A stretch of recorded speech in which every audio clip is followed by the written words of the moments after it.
ओम कर्पूरगौरं करुणावतारं संसारसारं भुजगेन्द्रहारं सदा वसन्तं हृदयारविन्दे भवं भवानी सहितं नमामि। त्र्यम्बकं यजामहे सुगन्धिं पुष्टिवर्धनम् उर्वारुकमिव बन्धनान् मृत्योर्मुक्षीयमामृतात्। नमस्कार, स्वागत है आपका आचार्य वाणी में। मैं आचार्य डॉक्टर विक्रमादित्य आपके साथ हूँ और आज हम बात करने जा रहे हैं मेष राशि वालों के लिए दिसंबर के मध्यकाल में ग्रहों का योग कैसा रहेगा। दिसंबर का मध्यकाल कई ग्रहों के परिवर्तन के साथ उपस्थित है। सूर्य आपके भाग्य में भाग्य खोलने के योग बनाने वाले हैं।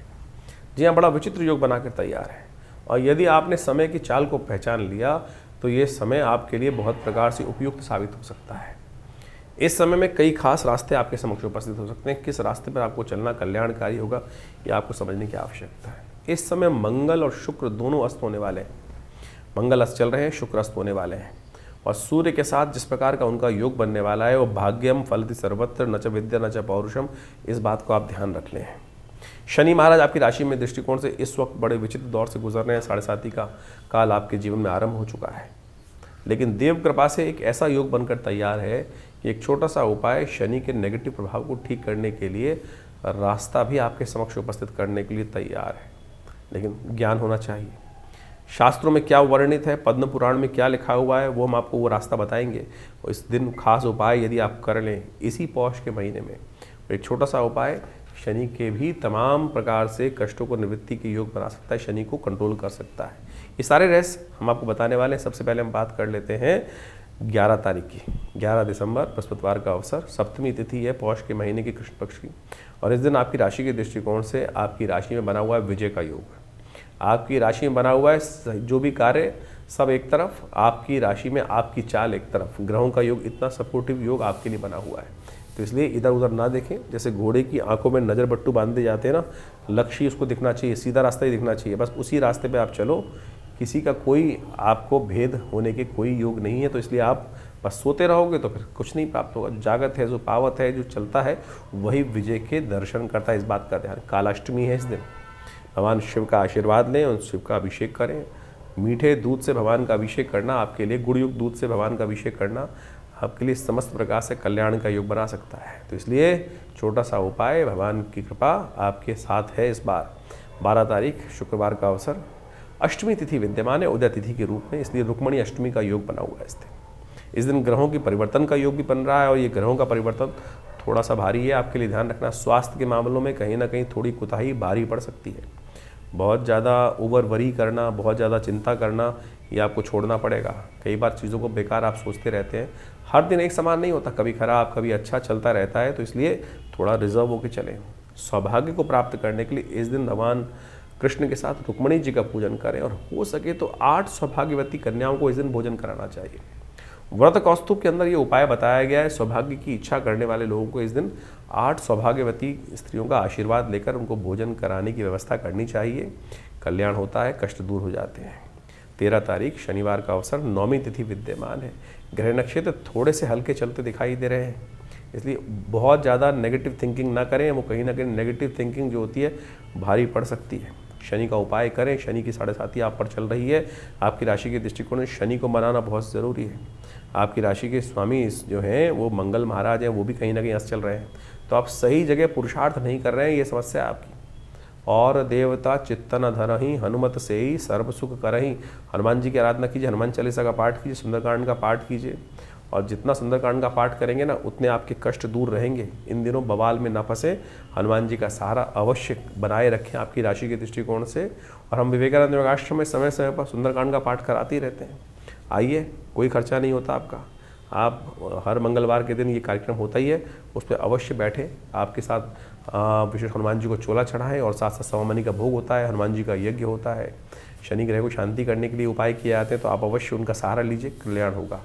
14 तारीख रविवार का अवसर है, उस दिन दशमी तिथि विद्यमान है और ग्रह नक्षत्र के दृष्टिकोण में आपकी राशि के दृष्टिकोण से बहुत जल्दी आपको पॉजिटिव खबर मिलने वाली है। धन योग आपकी राशि में बनकर तैयार होने वाला है, जो आपके विचारों से ही लाभ देगा, आपके विजन से ही, आपके सही रास्ते पर चलने से ही, आपकी अपनी हिम्मत से ही आपको लाभ देने का धन योग बनता दिखाई दे रहा है। बृहस्पति की पूर्ण दृष्टि बहुत जल्दी चंद्रमा पर पड़ने वाली है और ये जो कष्ट वाला समय थोड़ा सा चल रहा है, ये बस थोड़े सा अंतिम दौर में इसको निकाल लीजिए। नए कार्यों में हाथ मत डालीजिएगा।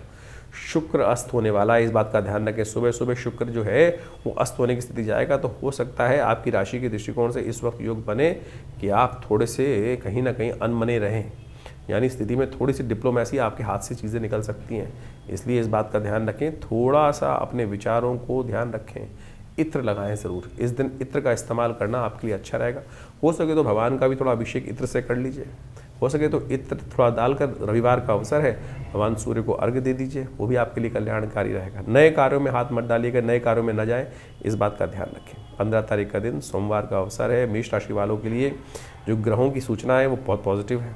आपकी राशि के दृष्टिकोण से परिवर्तन का समय है। सूर्य इस दिन राशि परिवर्तन करने जा रहे हैं, जो भाग्य जगाने के योग बनाने वाले हैं आपकी राशि के दृष्टिकोण से। और साथ साथ धन योग भी आपकी राशि में बने वाला है। जो आपके विचार हैं वो कहीं ना कहीं, जो रात को सपना देखा है ना, वो साकार होने की तरफ जा सकता है। जो पॉजिटिव थिंकिंग है वो कहीं ना कहीं विचारों में कहीं ना कहीं रखें। जो पूर्वाभास आपको हो रहा है उसका इस्तेमाल करते हुए कार्य करने की आवश्यकता है इन दिनों आपकी राशि के दृष्टिकोण से। आज सफला एकादशी है, इस दिन सोमवार के दिन पौष मास की जो अमावस्या है, जो एकादशी है, इस दिन सफला एकादशी कहा जाता है, कृष्ण पक्ष की एकादशी को। ये सफलता को देने वाली है। शनि के नेगेटिव प्रभाव को ठीक करने के लिए इस दिन एक खास उपाय शास्त्र में वर्णित है। पीपल की पूजा भगवान विष्णु के स्वरूप में की जाती है। शास्त्र में वर्णित कथा है, एक राजकुमार था, बड़ा गलत कार्य करता था और उसके पिता ने उसको अपनी राज्य से बाहर निकाल दिया। कहा जाता है उसने देवयोग से, भगवान कृपा से एक अनायास ये कार्य कर लिया। वो कार्य ऐसा किया कि पीपल के जो कहीं जगह भटक रहा था, तो पीपल के वृक्ष के नीचे कुछ फल वल पड़े थे, उसने एकत्र करके कहीं कोटर में उनको ऐसी ज़मीन में हटने के बजाय एक रास्ते में इकट्ठे कर दिया। अनायास ही कार्य किया, भगवान विष्णु प्रसन्न हुए, आशीर्वाद दिया। शास्त्र में वर्णित है ये उपाय, उसको कर लीजिए। तो यह उपाय आपको श्रद्धा के साथ भगवान विष्णु का पूजन इस दिन भगवती महालक्ष्मी के साथ करें और कोशिश ये करें इस पीपल का पूजन करें। तो देखिए क्या होगा, भगवान विष्णु कृपा से आपके कष्ट निवृत्ति करने योग बन जाएंगे। पौष मास में की कृष्ण पक्ष की एकादशी जो आती है उसको सफला एकादशी के नाम से जाना जाता है। और ये कृष्णा एकादशी, सफला एकादशी के रूप में जिसका नाम है, ये बहुत महत्वपूर्ण है। और समझें ये बेसिकली क्या है, इस कॉन्सेप्ट क्या, कहानियाँ कहीं ना कहीं मिलती हैं शास्त्र के दृष्टिकोण से। उस कहानी को यदि हम समझें, पद्म पुराण में एक आख्यान मिलता है। पद्म पुराण के अनुसार से कहा जाता है कि प्राचीन काल में चंपावत नाम का एक क्षेत्र था और चंपावत क्षेत्र के अंदर एक बहुत प्रख्यात राजा था। उसकी जो संतान थी वो कुछ गलत मार्ग पे चली गई। गलत मार्ग पे चली गई तो गलत मार्ग पे जाने के गलत नतीजे होते हैं, सब कुछ ऐश्वर्य इत्यादि सब समाप्त हो गया।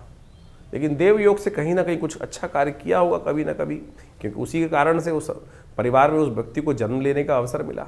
तो कहा जाता है उसने देव योग से इस सफला एकादशी के दिन एक पीपल के पेड़ के पास जाकर उसके फल एकत्र कर कर एक कोटर में रख दिए। खा नहीं पाया लेकिन रख दिए उठा के कहीं, और इसी से भगवान विष्णु की प्रसन्नता प्राप्त हुई और भगवान विष्णु की कृपा से उसके समस्त कष्ट दूर होने के योग बने। पीपल में साक्षात भगवान विष्णु का वास होता है और कहा जाता है कि पीपल के पूजन करने से भगवान विष्णु की कृपा से जो क्या होता है कि आपके बहुत सारे कष्ट, शनि इत्यादि के बहुत सारे कष्ट दूर हो जाते हैं। जिन लोगों की ढैया चल रही है, शनि का नेगेटिव प्रभाव चल रहा है, इस दिन अवश्य पीपल का पूजन करने का प्रयास करें। पीपल का सब पूरा षोडशोपचार पूजन, उनकी प्रदक्षिणा, उनके समक्ष जाकर जो भी होता है केला इत्यादि समर्पित करने का प्रयास करें। जिस प्रकार से भी पूजन, बैठ के पूजन करें, थोड़ी देर उनकी छाया में बैठ के पूजन करने का प्रयास करें, आरती उतारने का प्रयास करें, ओम नमो नारायणाय इस मंत्र का स्मरण करने का प्रयास करें। कैसी भी शनि की ढैया, कैसे भी शनि का प्रभाव चल रहा है, उससे इस दिन ये पूजा करने से भगवान विष्णु की कृपा ही प्राप्त होगी, महालक्ष्मी का आशीर्वाद भी मिलेगा और बड़े से बड़ा जो जीवन का किया हुआ दुष्कर्म है वो विशेष तौर पर कट जाता है। छोटा सा प्रयास करने का प्रयास कीजिए ना।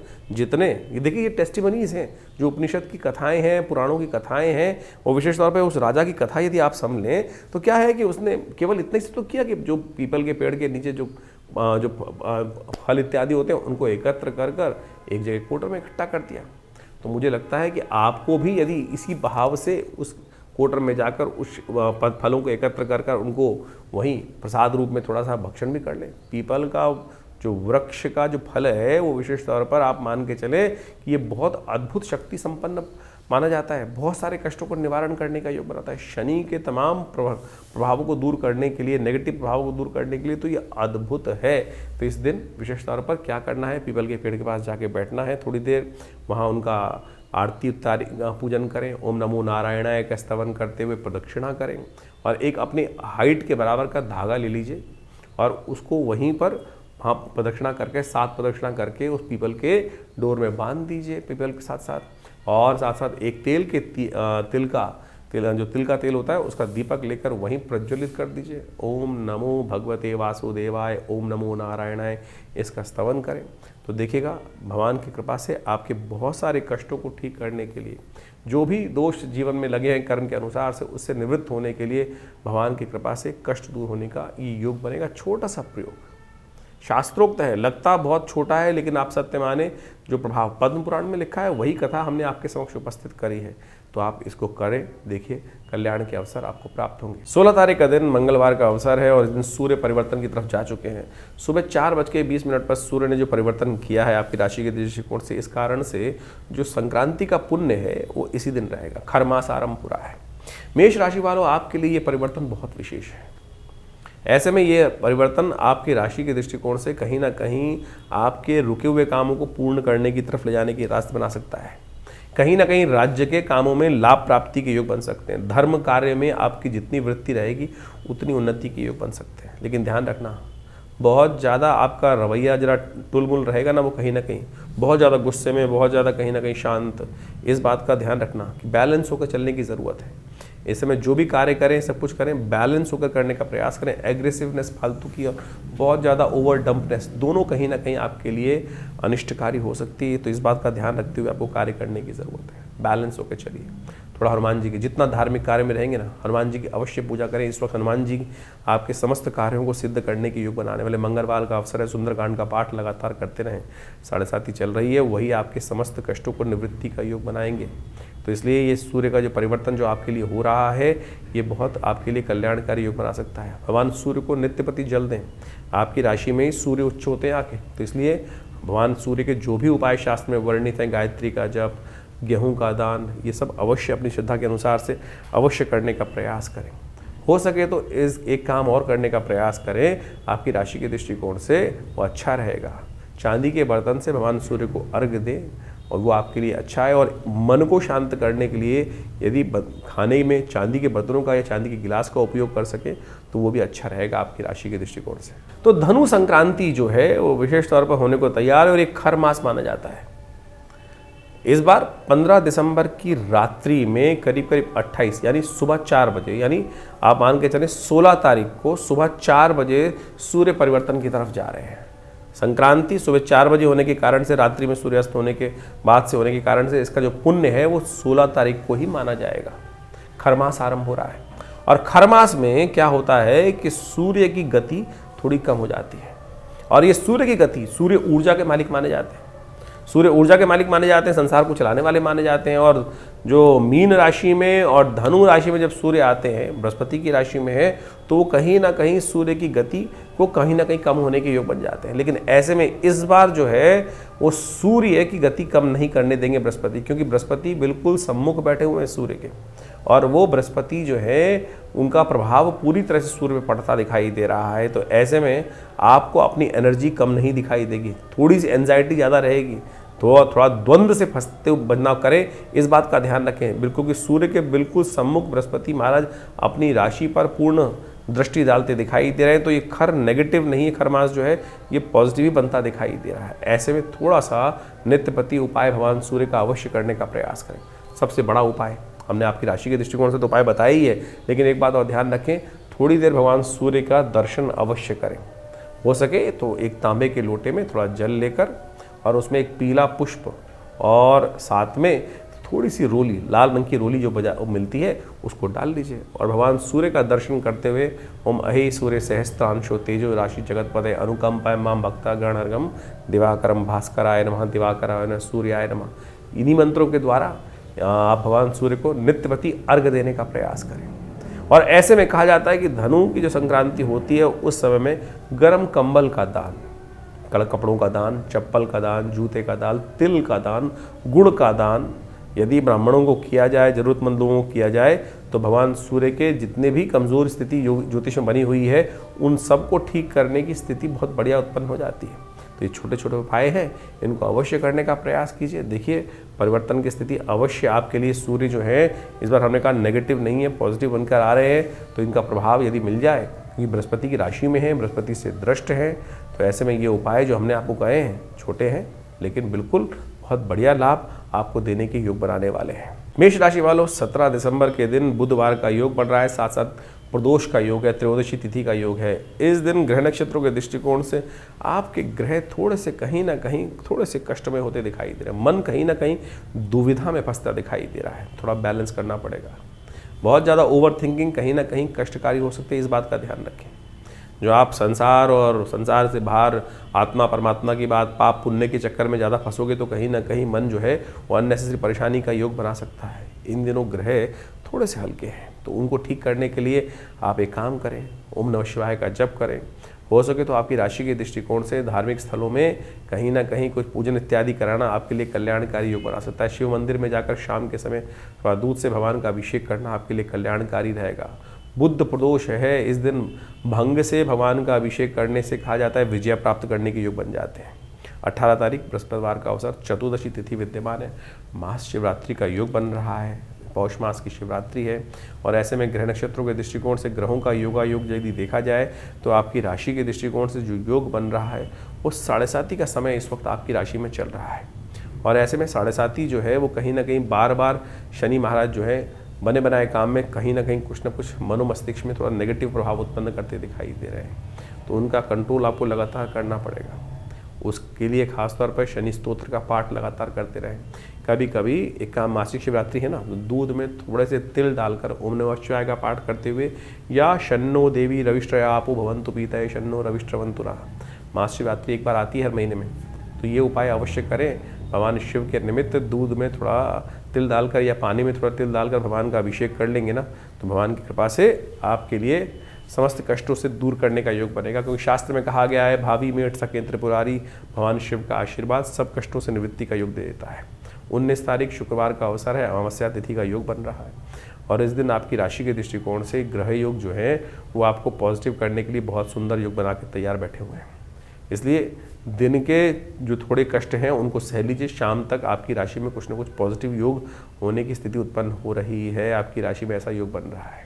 तो इसलिए थोड़ा थोड़ा धीरे धीरे रेमना धीरे सब कुछ हो। जल्दी जल्दी सोचोगे ना, कई बार क्या होता है हम प्रयास उतने कर नहीं पाते हैं, चंद्रमा कमज़ोर अवस्था में है, तो कहीं ना कहीं मन जो है कहीं ना कच्चा होता है, और रोते हुए जाओगे तो कई बार क्या होता है नेगेटिव खबर आती है।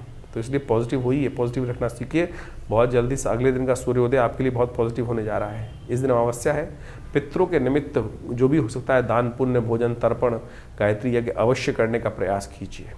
और कुछ नहीं हो सकता है तो गौशाला में कुछ ना कुछ भोजन भिजवा दीजिए, कौवे को कुछ भोजन डाल दीजिए, चींटी को भोजन डाल दीजिए, भिक्षुक को भोजन दे दीजिए, गायत्री का जप कर लीजिए, ये सब कल्याणकारी रहेगा। 20 तारीख शनिवार का अवसर, अमावस्या तिथि बन रही है, और दिल्ली के पंचांग के अनुसार से देखें तो शनिचरी अमावस्या का योग भी बनकर तैयार है। इस दिन शुक्र परिवर्तन कर रहा है राशि, और चतुर्ग्रही योग का निर्माण आपकी राशि में जो भाग्य में हो रहा है वो आपके लिए बहुत कल्याणकारी होगा। मंगल और शुक्र थोड़े कमज़ोर अवस्था में ज़रूर है, क्योंकि अस्त अवस्था में हो गए हैं, उनको यदि आपने ताकत दे दी तो ये आने वाले समय में आप किस चीज़ों को पॉजिटिव करने के योग बना सकते हैं। लेकिन एक बात ध्यान रखना, मंगल शुक्र की युति कमज़ोर अवस्था में तो कहीं ना कहीं गलत संगत परेशानी में डाल सकती है। धर्म से करोगे तो अच्छा रहेगा, अधर्म में रहोगे, धर्म के भाव में आपकी राशि के दृष्टिकोण से मंगल शुक्र की युति हो रही है, थोड़ा सा कहीं ना कहीं मन में रिलेशनशिप्स के मामले में थोड़ी सी कोई ना कोई नेगेटिव भूख जगाते दिखाई देंगे ये ग्रह। और आने वाले समय में इस बात का ध्यान रख, 7:30 चल रही है, गलत तरफ हाथ डालने से कहीं ना कहीं नुकसान होने के योग बन सकते हैं। तो इस प्रकार से आपने राशियों का जो प्रभाव समझा, उसके अनुसार से आपके दिनों पर दिन किस प्रकार से ग्रहों की चाल रहेगी, उसके अनुसार से अपने जीवन के कार्यों को हमें करने का प्रयास करना चाहिए। ज्योतिष एक प्रत्यक्ष विज्ञान है।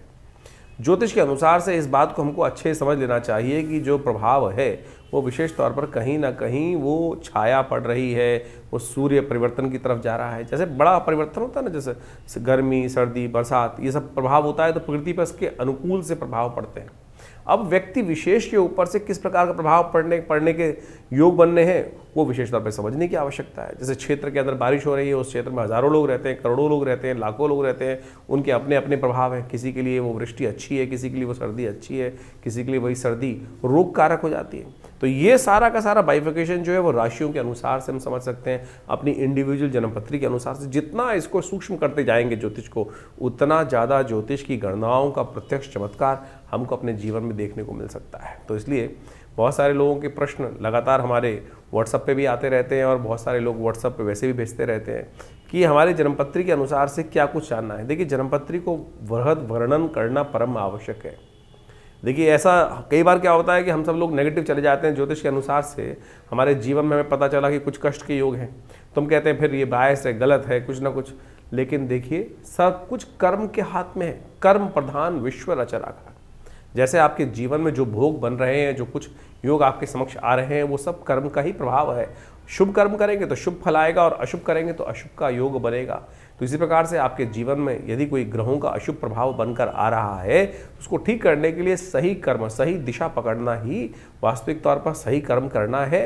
तो उसके अनुसार से हमारे किए हुए जो दुष्कर्म है वो कहीं ना कहीं शुभ में परिवर्तन करने का योग बना लेते हैं। इसलिए भयावह चिंता ना करें। बहुत सारे लोग चिंता में फंस जाते हैं, किसी कुंडली में कुछ अशुभ योग आ गया, कोई केमुद्रम योग आ गया, कोई मांगलिक योग आ गया।